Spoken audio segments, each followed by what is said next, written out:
This is a story about love, but not the kind you see in movies. Stay tuned. This one feels a little too real. He spent years hating her for moving on. He never imagined she left to protect him. So Jun-ho learned about her marriage from a photo he wasn't meant to see. A mutual friend's post, a blurred background, her smile unmistakable. He stared longer than necessary, waiting for pain to arrive loudly. It didn't.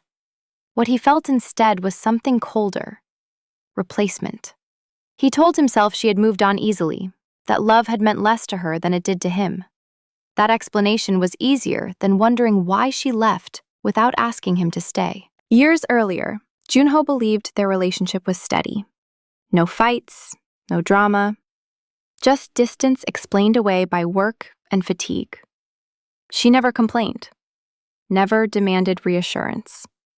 When she suggested breaks in conversation, he welcomed the quiet. He thought peace meant security. He didn't recognize it as withdrawal. Love doesn't always collapse. Sometimes it simply stops asking to be held. When she ended things, she said it calmly. Too calmly. She thanked him for the years, wished him well. Jun-ho waited for anger, for accusation, something he could defend himself against. But she offered none. Her composure felt like cruelty. He assumed indifference. What he didn't know was that she had cried alone for months before speaking those final words. Seeing the wedding photo reopened something unfinished. Jun-ho replayed memories, searching for signs he missed. He remembered her hesitating before sharing bad news, her habit of changing the subject when he looked distracted. He wondered, not for the first time, whether silence had been her last attempt to stay. That night, Jun-ho received a message from an unfamiliar number. No greeting, just a sentence that unsettled him more than the photo ever could. She didn't leave because she stopped loving you. She left because staying would have destroyed you. For the first time, Jun-ho questioned the story he had told himself for years and realized the truth might be far more uncomfortable. Jun-ho didn't reply to the message. He read it again instead, searching for context that wasn't there. The number didn't belong to anyone he recognized. He told himself to ignore it. Anonymous messages were easy to dismiss. But the sentence clung to him, unsettling the version of the past he had rehearsed for years. If she hadn't left out of selfishness, then what had she seen that he hadn't? And why had no one told him before now? The next day, Jun-ho reached out to an old acquaintance, someone who had stayed in her orbit longer than he had. He kept the message casual, pretending curiosity instead of need. The reply came hours later, hesitant and brief. "I thought you knew." That was all it said. The weight of those 4 words pressed into him. Knowing implied consent. Knowing implied choice. And Jun-ho had never been given either. Fragments began to surface. Her sudden exhaustion, the hospital visits she explained away as work stress, the way she insisted he focus on his future whenever he worried about her. Jun-ho remembered how often she redirected attention back to him, as if protecting something fragile. At the time, he thought it was devotion.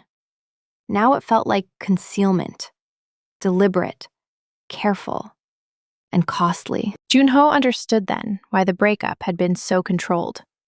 She wasn't detaching. She was preparing. Love hadn't ended. It had been reorganized around an exit. She had carried the burden alone, deciding the ending before he could argue against it. The realization didn't comfort him. It unsettled him. Because sacrifice, once understood, cannot be unseen. Another message arrived that night. This one longer. This one final.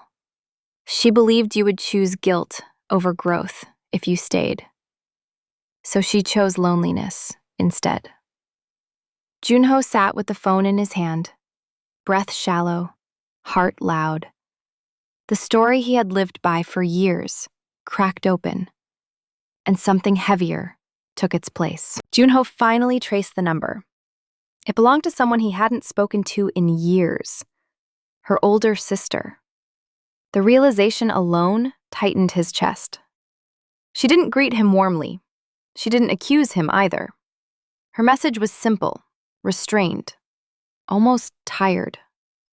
"I didn't think you deserved to find out this way." Junho stared at the words, sensing that whatever came next would permanently alter the version of love he had carried with him. They met days later in a quiet cafe, far from familiar streets. She spoke carefully, as if choosing words could control the damage.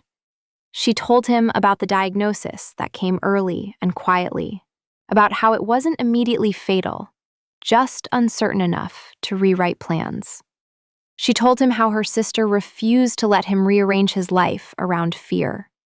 Junho listened without interruption, realizing the calm breakup had been an act of protection, not detachment. Junho remembered the nights she insisted he sleep while she stayed awake, the way she encouraged his career moves even when it meant distance. None of it had been indifference. It had been preparation. She was making sure he could survive without her long before he ever had to. The love he once thought was weak suddenly felt unbearably strong. Her sister explained the wedding photo. It wasn't romance, it was stability. Someone who knew the truth from the beginning. Someone who wouldn't be shocked if plans changed again. Junho understood then that love sometimes chooses safety over passion.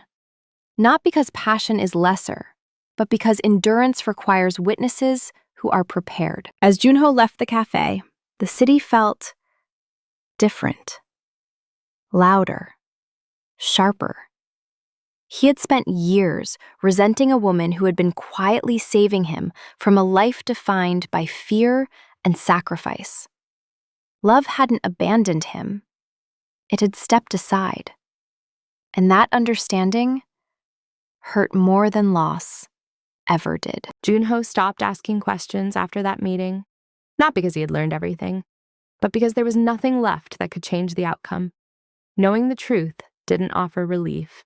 It only replaced resentment with grief. He realized he had loved her, assuming love would always announce its needs. He never imagined love could work silently, strategically, choosing distance as its final form of care. He revisited their final months together with brutal clarity. Her calm wasn't coldness, it was control. She had been managing endings while pretending nothing was ending at all. Junho understood now that she hadn't been strong because she wasn't afraid. She had been strong because she was, and she chose to carry that fear alone so it wouldn't shape his future. Junho wondered what it would have meant if she had stayed. Hospital rooms, adjusted dreams, a life negotiated around uncertainty. For the first time, he admitted something uncomfortable. He would have chosen her without hesitation. And that was exactly what she wanted to prevent.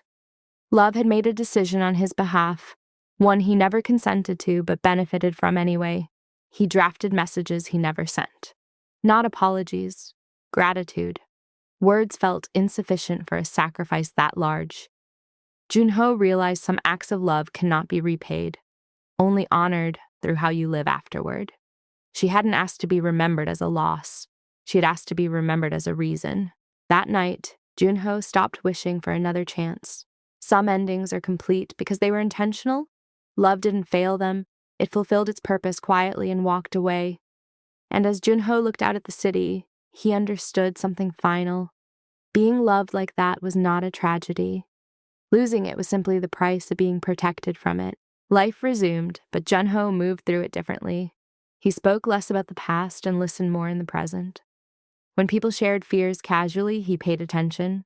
Love, he learned, often hides behind normal conversations, waiting to be taken seriously. He no longer dismissed calm as indifference. Silence, he understood now, could be a language of care. He never reached out to her again, not because he didn't miss her, but because he finally respected the boundaries she built with intention. Love doesn't always need proximity to exist. Sometimes honoring someone means allowing their choice to remain untouched. Junho carried her not as a wound, but as a compass. Occasionally, he imagined the version of himself she protected, the life uninterrupted by fear, compromise, or guilt. That was the future she chose for him when she chose to leave. Understanding that didn't lessen the ache. It gave it purpose. Some sacrifices are not meant to be witnessed by the person they save. When Junho loved again, it was gentler. He didn't rush comfort or avoid difficult conversations. He asked questions he once thought unnecessary. He noticed when someone was strong for too long. Love, he realized, isn't proven by staying at all costs. It's proven by seeing what the other person carries in silence. Years later, Junho would think of her not as the woman who left, or the woman who married someone else, but as the woman who loved him enough to walk away unseen. Some people change your life by staying. Others do it by leaving at the right moment. And as the city lights softened around him, Junho accepted the truth quietly. Love doesn't always ask to be chosen. Sometimes it chooses for you.